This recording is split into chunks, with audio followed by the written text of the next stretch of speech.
Hey sophomores, Mr. Maebori here with week 1 of second semester vocabulary list. I'm going to go over these words with you. So let's get started with number 1, which is destitute. Everybody say destitute. Good. Destitute means really poor. So please reserve this word only for situations where somebody is really poor, lacking the necessities in life, meaning no place to live, nothing to eat, nothing to wear, kind of destitute living conditions like being homeless. Also, countries can be considered destitute. Communities can be considered destitute. Third world nations are considered destitute. They have destitute conditions in their lives. Not just regular poor, like, oh, I can only afford one Xbox, not two. It's pretty disrespectful to people who are actually living in destitute circumstances to say that and use that. Is pretty insulting to them. So you want to use this word only in those situations of really being poor that way. Okay? Number 2 on your list is permeate. Go ahead and say permeate. Good. Permeate ends in ate. We know it's a verb. We've had those words before. The verb here is for not just to penetrate something, but to penetrate and then kind of spread throughout. So if you took a gun and you shot a bullet into a wall, it wouldn't really be permeating the wall. It would penetrate the wall, and that'd be about it. But if it spreads throughout, if something spreads throughout, for example, a germ, we got a lot of flu viruses and things like that going around. If the germ were to enter your body and it were to spread throughout and get you sick, that would be permeating your body. A virus would do that. The smell of your mom's cooking in the house, if you were to wake up on a Sunday morning and the smell of eggs and bacon would fill the house, it would permeate the house. It would go into it and it would spread all throughout. Think about situations like that. Maybe some, a gossip or a rumor at school that would spread throughout. It would go into the school and then it would get everywhere. But it could be something positive too, like a feeling like love or like spirit. In an assembly, maybe that would come in and it would permeate the entire gym. And so think about not just something that penetrates, but penetrates and then spreads throughout. Okay, and that's permeate. Number 3 is tacit. Go ahead and say tacit. Tacit ends in it like implicit ended in it, and actually those two words are very similar. Implicit meant implied, right, that part of that. Tacit is also implied or inferred, and this is the not spoken part of it. So if you have a tacit understanding between two people, maybe you made a bet or an agreement, maybe you just shook hands or kind of nodded at each other, and you didn't really say anything, you didn't write anything down, this would be a tacit agreement that you had between people. Tacit communication is also something that people have. They can kind of just look at each other or nod their head and kind of know what each other's thinking. They have kind of a tacit connection or tacit communication. You see this with athletes sometimes when they play on the same team for a long time. They kind of just know where the other person's going to be or what they're going to do just by looking. So you don't have to call anything out or communicate out loud with anything spoken, but it could just be sort of a head nod and an eye contact, and that would be sort of tacit communication between the two of them. So that's number 3, tacit. Okay. Let's see. Number 4 would be discretion. Go ahead and say discretion. Discretion ends in tion, and it's a noun. We've had several other tion ending words that are also nouns. Discretion is good judgment.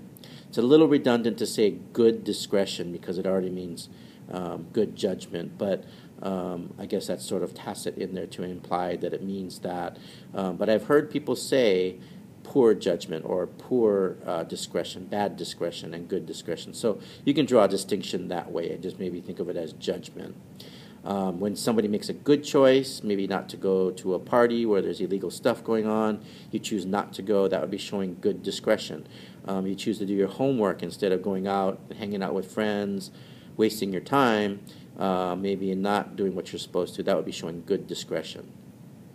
Poor discretion would be the flip side of that, and anytime you show good behavior, it'd be good discretion, good choices on your part.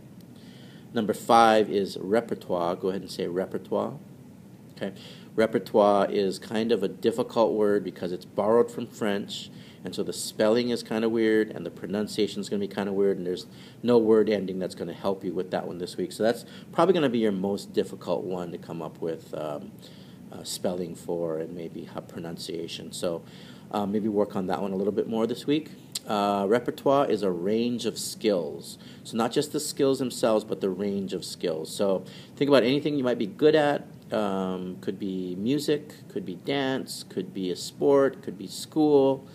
Anything that requires skill. Teaching has a repertoire as well, because there's a range of skills involved with certain things to teach. So think about the thing that maybe you're good at, thing that you like, and there would be repertoires of a range of skills there. Your repertoire. They could say somebody maybe in show business has like 4 skills in their repertoire. They might be a quadruple threat. They might be a actor, singer, dancer, model, for example, and that would make their repertoire very vast and wide. Some musicians can play all kinds of different instruments, or maybe you have a vocal range, something that you would put on your resume. If you're trying to get a job, you could say all the things that are in your repertoire, like computer skills and people skills, and you can file things and memorize things. There's just a whole bunch of things in your repertoire that would make you a good candidate for that job. So think about range of skills, not just the skills themselves, but the range of skills that you have. Okay. Number 6 is chaste, and chaste is an adjective. It describes someone who is morally pure and somebody who is sort of modest in their way they act, or maybe in the way that they dress, the way that they talk. You see this with some people who have devoted their lives to being chaste, like a nun or a monk or a priest. They've decided that they're going to live in a chaste kind of way. You might be this way in some things. You might know somebody, a friend of yours, who's this way.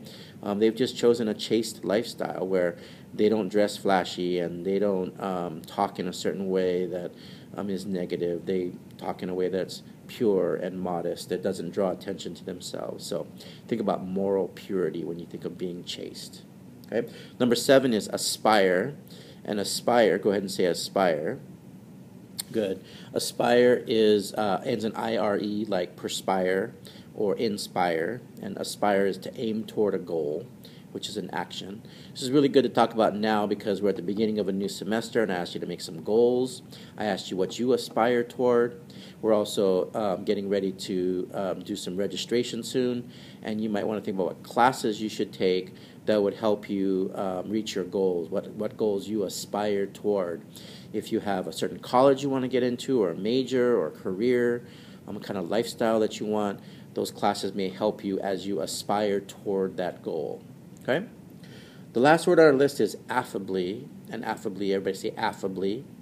Affably ends in ly. Said it a lot of times. If it ends in ly in this class, it's an adverb. If it doesn't end in ly in this class, not an adverb. So think about that. You don't have to guess with that one this week. It ends in ly, affably. It's an adverb. It describes how you did something. Okay? So when it comes to any kind of adverb, you have to think about what verb best goes with it. So with affably, it means gentle, easygoing kind of manner. You could probably talk with someone affably. You could sit with someone affably. You could probably relax, or maybe go for a walk affably. Anything like that that's kind of in a calm, relaxed kind of way. Not something that would be busy and hectic, kind of opposite of that. Affably is nice and relaxed and chill and easygoing kind of way. So think about things that go with that. Probably on the weekend, probably in times where you're not super stressed, but you're nice and relaxed, and maybe you talked affably with your parents over dinner on a weekend, hung out with your friends, joked around affably with them in a kind of an easygoing kind of manner. Okay? So those are your words this week. Destitute, permeate, tacit, discretion, repertoire, chaste, affably, and aspire. And those are your words this week. Go ahead and maybe come up with some examples for yourself. That's always the best way. The examples I give you are helpful, hope, but even better if you come up with them in something that you know and like, so that you'll remember them a little bit better and more effectively. Okay? So if you have questions, come see me. Otherwise, good luck with those words, and we'll see you in class.